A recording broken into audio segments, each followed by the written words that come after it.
सुधा, जल्दी करो, देर हो रही है मुझे।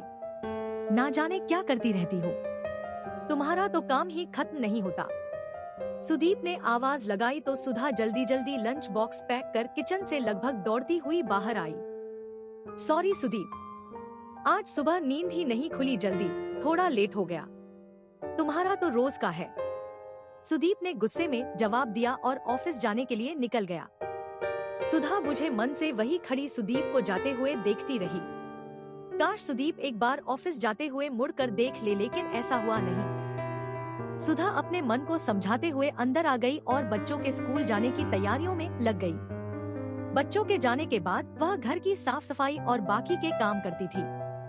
आज घर की सफाई करते करते वह आईना साफ कर रही थी कि उसने अपने आप को देखा। ऐसा महसूस हुआ जैसे बरसों बाद आईना देख रही हो। कभी घंटों तक आईने के सामने बैठकर सिंगार करने वाली आज खुद को ही पहचान नहीं पाई। सूनी आंखें जिसके नीचे काले घेरे हो गए हैं, रुखा चेहरा जिस पर ध्यान नहीं देने से आने वाली झुर्रियां उसे उम्र से अधिक बड़ा बताने लगी। उसके सुंदर घने काले लंबे बाल जिससे कभी सुधा को इतना प्यार था कि उसे घंटों संवारा करती और किसी को छूने नहीं देती, आज उनका इस तरह से बेतरतीब बंधा जूड़ा देखकर बहुत तकलीफ हुई। आज अपने आप को आईने में देखकर ऐसा महसूस हुआ कि जिसके लिए मैंने अपने आप को मिटा दिया उसके नजर में मेरी कोई अहमियत ही नहीं है। सुधा का मन अतीत के उन गलियारों में भटकने लगा जिसमें सुधा की हंसी, खिलखिलाहट, सहेलियों के साथ गप्पे मारना, उनके साथ घूमना, अपने पसंद के सारे काम करना जिसका उसे मन करता था। उसका सुंदर रूप जिसे देखकर दादी हमेशा कहती, तू तो चांद का टुकड़ा है लाडो, तुझे जो वर कर ले जाएगा वह बड़ा ही सौभाग्यशाली होगा। पढ़ लिख कर हमेशा अपना एक नाम, एक वजूद बनाने की चाह ना जाने कब और कहां खो गई इन जिम्मेदारियों के बीच। आज उसे ऐसा लग रहा था कि जैसे सुधा तो कब की मर चुकी है, यह तो सिर्फ एक चलती फिरती जिंदा लाश है। सब कुछ खोकर भी कुछ ना होने का कांटा सा चुभने लगा। तभी फोन की कर्कश ध्वनि सुधा को वर्तमान में ले आई। उसने फोन में देखा सुदीप की फोटो उसमें चमक रही थी। सुंदर मुस्कान के साथ उसने उठा लिया और जैसे ही हेलो कहा, उधर से आवाज आई, इतनी देर क्यों लगाती हो फोन उठाने में सुधा, क्या कर रही थी? जी वो, अच्छा सुनो, शाम को मेरे कुछ फ्रेंड आने वाले हैं तो उनके लिए भी डिनर बना लेना, और मैंने कुछ सामान भेजा है उसे ले लेना, ठीक है? इतना कहकर सुदीप ने फोन काट दिया। सुधा कुछ देर फोन को देखती रही, फिर तैयारियों में लग गई। बच्चों को जल्दी डिनर कराकर उसने रूम में भेज दिया और खुद भी तैयार होने चली गई। तैयार होकर जैसे ही आई कि बाकी के सारे काम कर लूं, तभी दरवाजे की घंटी बजी। देखा तो सुदीप थे। सुधा को देखते ही बोले, तुम कहीं जा रही हो क्या? सुधा, नहीं तो आपने कहा था कि मेहमान आने वाले हैं डिनर के लिए, इसलिए चेंज कर लिया। तुम्हें उनके साथ बैठना तो है नहीं, फिर यह सब करने की क्या जरूरत थी? सुदीप कहते हुए रूम में चला गया। सुधा समझ ही नहीं पाई कि क्या कहें। बालों का जूड़ा बना, कमर में साड़ी का पल्लू लपेटकर फिर किचन में लग गई। थोड़ी देर बाद सारे गेस्ट भी आ गए। फिर सबका नाश्ता और औपचारिक मुलाकात के बाद सुधा डिनर की टेबल लगाने लगी। सभी खाने का आनंद ले रहे थे और गपशप कर रहे थे कि ऑफिस में काम करने वाली लड़कियों की बात छिड़ गई। उनके कपड़े, उनके श्रृंगार और उनके चाल चलन का न जाने क्या क्या चर्चा का विषय होने लगा। एक ने कहा, लड़कियों को ऑफिस में काम ही नहीं देना चाहिए, वह घर के काम ही करते ठीक लगती है। तभी सुदीप ने कहा, सही कह रहे हो, उन्हें जितना बांध कर रखो उतना ही समाज सही रहेगा, क्राइम कम होगा। मुझे तो पहले का ही रिवाज ठीक लगता है।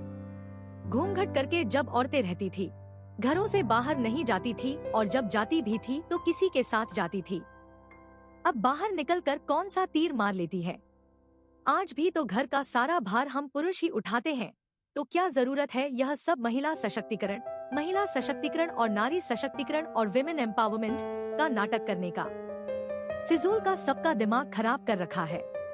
आज सुधा को सुदीप के विचारों को सुनकर ऐसा लग रहा था जैसे किसी ने जिंदा भट्टी में उसे झोंक दिया है।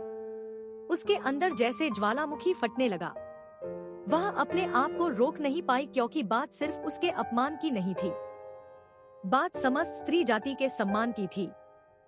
बड़े सुंदर विचार है तुम्हारे सुदीप और तुम्हारे इन मित्रों के भी। तुम लोगों को लगता है कि हम औरतें करती क्या है। काश तुम लोग यह समझ पाते कि औरत ईश्वर की सबसे खास रचना है। तुम लोगों को जरा सी चोट लग जाए या एक हड्डी टूट जाए तो इतना चिल्लाते हो। काश वह दर्द महसूस कर पाते जब हम एक बच्चे को जन्म देते हैं, जो 20 हड्डियों के एक साथ टूटने के बराबर दर्द होता है। उस पर यह सुनने को मिलता है कि औलाद पैदा करके कोई महान काम नहीं किया। तुमने कभी उसे घर से निकाल देने की तो कभी उसे तलाक देने की धमकी देते हो, और अगर इससे भी संतुष्टि नहीं मिलती तो उसके माँ बाप को बुलाकर उन्हें जलील करते हो। लोगों को क्या लगता है कि औरत कोई खिलौना है जिसे जब चाहा खेला और तोड़कर फेंक दिया। अकेली औरत को देखकर तुम पुरुष उस पर दानव की तरह टूट पड़ते हो। हम तो ऐसा नहीं करती। अकेले पुरुष को देखकर तुम पुरुष कहीं भी अपनी पैंट खोलकर लघुशंका करने के लिए खड़े हो जाते हो, और दोष हम औरतों पर कि हम समाज को दूषित कर रही हैं।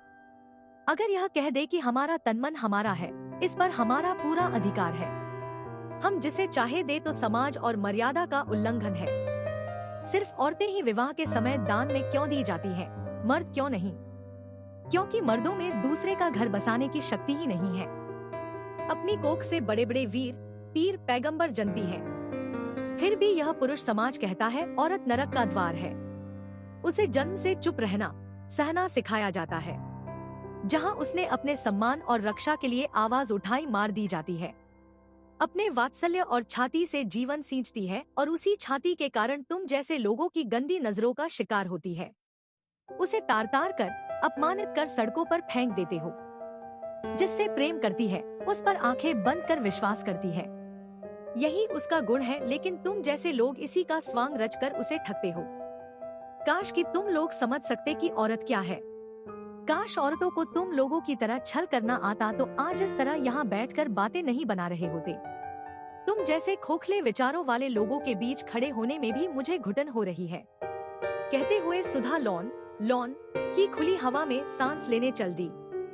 सुदीप और उसके मित्र वही सिर झुकाए शर्म से बैठे रहे। ऐसा लग रहा था जैसे आज उन्हें किसी ने आईना दिखा दिया और वह आईने में अपना चेहरा ही नहीं देख पा रहे हैं। धन्यवाद।